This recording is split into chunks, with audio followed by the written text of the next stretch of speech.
မင်္ဂလာပါ Microsoft Word မှာစာရေးမယ်ဆိုလို့ရှိရင်ကာစာလေးရှိနေရပါမယ်ဒီမိတုံလေးပေါ်နေတာလေးကိုကာစာလို့ခေါ်ပါတယ်အဲဆိုစာရေးလို့ရပါပြီ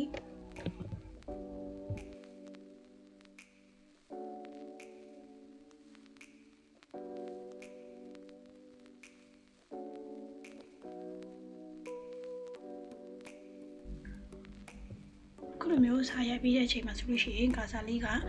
စာကြောင်းရဲ့နောက်ဆုံးလေးမှာရောက်နေပါပြီအဲဒီစာကိုဒီတစ်ကြောင်းထဲမှာပဲဆက်မြေးခြင်းတော့ဘူးနောက်တစ်ကြောင်းကိုဆင်ပြီးတော့ရေးခြင်းတယ်ဆိုလို့ရှိရင်เนาะ enter လေးခောက်ပေးရပါမယ်ဒီ keyboard က enter ဆိုတာလေးကိုနှိပ်လိုက်ပါမယ်အဲဒါဆိုလို့ရှိရင်เนาะကာစာကနောက်တစ်ကြောင်းကိုရောက်သွားပါပြီအဲ့မှာဆက်ပြီးတော့မှစာရေးမယ်ဆိုရေးလို့ရပါပြီ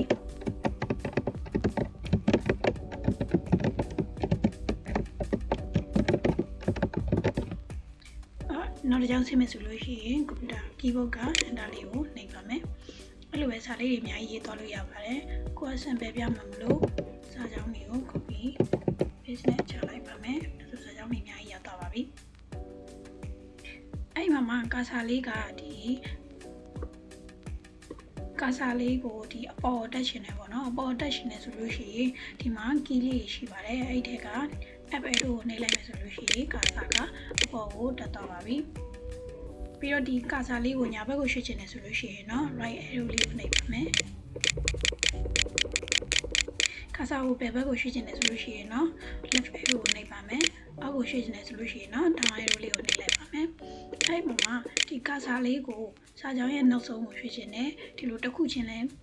မနှိပ်ချင်ဘူးဆိုလို့ရှိရင် end key လေးကိုနှိပ်လိုက်လို့ရပါတယ် end key ကကြတော့ဒီစာကြောင်းရဲ့နောက်ဆုံးကိုကာစာကိုပို့ပေးတာပါဒီကာစာလေးကိုရှေ့ဆုံးကိုပို့ချင်တယ်ဆိုလို့ရှိရင်เนาะ home key ကိုနှိပ်လိုက်ပါဒါဆိုကာစာကစာကြောင်းရဲ့ရှေ့ဆုံးကိုရောက်သွားပါပြီပြီးတော့စာရေးတဲ့အခါမှာဖြတ်လို့ရတဲ့ key ကနှစ်ခုရှိပါတယ်ဒီကကြတော့ backspace ဖြစ်ပြီးတော့ဒါက delete ပါဘလို့ကွာသွားလဲဆိုတော့ကကြတော့ဒီကာစာလေးရဲ့ရှေ့ကိုဖြတ်မယ်ဆိုလို့ရှိရင် backspace လေးကိုသုံးလို့အဆင်ပြေပါတယ်နောက်ကကိုဖြတ်မယ်ဆိုလို့ရှိရင် delete လေးကိုသုံးလိုက်ပါမယ်keyboard မှာဆိုလို့ရှိရင်ဖြတ်လို့ရတဲ့ key ကနှစ်ခုရှိရပေါ့နော်မမြင်အောင်ပြန်ပြောပြမယ်ဆိုကာစာရဲ့ဒီရှေ့ကိုဖြတ်မယ်ဆိုလို့ရှိရင် backspace key ကိုသုံးမယ်ကာစာရဲ့နောက်ကိုဖြတ်မယ်ဆိုလို့ရှိရင်เนาะ delete key ကိုသုံးပါမယ်အဲ့ဒါကကြတော့စာရေးလို့ရှိရင်လိုအပ်တဲ့တည်ထားရမယ့်အဓိကအချက်လေးတွေပေါ့နော်